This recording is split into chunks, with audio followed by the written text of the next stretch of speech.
भाई वो देखो देख, अबे तू इधर देख।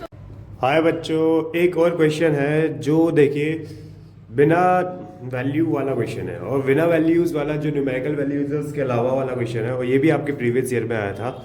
और बेटा देखो, ये भी इजी क्वेश्चन है। देखो आप देखोगे ये इतना हार्ड नहीं है। इसने कहा है the gravitational force between two object is F if the masses of both objects are halved, आधा कर दिया जाए तो without changing altering the distance between them the gravitational force would become, कितना हो जाएगा। पहली बात तो आपको पता होना चाहिए, हम दो ऑब्जेक्ट कंसीडर कर लेते हैं। क्या कर लेते हैं बेटा?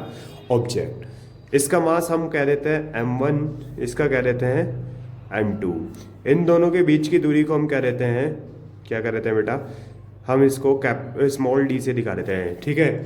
अच्छा, अब मैं इस पे फोर्स लिखता हूँ तो फोर्स क्या होगा? फोर्स होगा जैसे कि इन्होंने मेंशन किया है आपसे ही, तो इसलिए हम एम से ही कह रहे हैं m1 m2, और इन दोनों की डिस्टेंस का बीच का स्क्वायर होगा। अच्छा जी, इसको हम इक्वेशन 1 मान लेते हैं।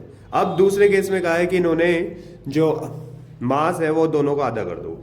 अच्छा जी, अगर नया m1 कितना बन जाएगा? आधा करना है तो नया m1 बन जाएगा m1 का आधा, मैंने डैश से शो किया है, ठीक है। ऐसे ही नया m2 कितना बन जाएगा?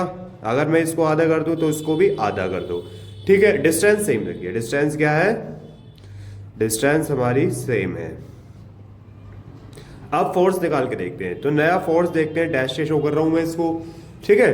अच्छा जी, तो हमारा फॉर्मूला होता है जी और पहले ऑब्जेक्ट का मास यानी कि m1 डैश m2 डैश और d का स्क्वायर मैं लिख सकता हूं।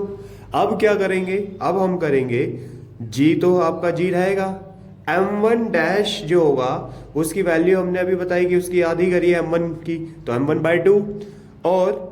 और क्या है? m2 डैश क्या है? m2 का भी हाफ है, मैं लिख सकता हूं, और d का स्क्वायर।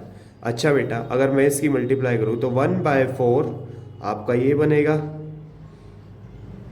g m1 m2 और d स्क्वायर, ये बनेगा न्यू एफ डैश। तो बेटा ये क्या है? ये पूरा का पूरा एफ ही तो है, देखो फ्रॉम इक्वेशन 1 से।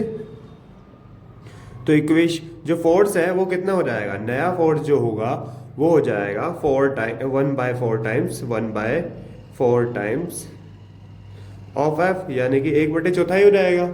यही इसका आंसर है। बात समझ आई या नहीं आई? कोई डाउट? देख लो।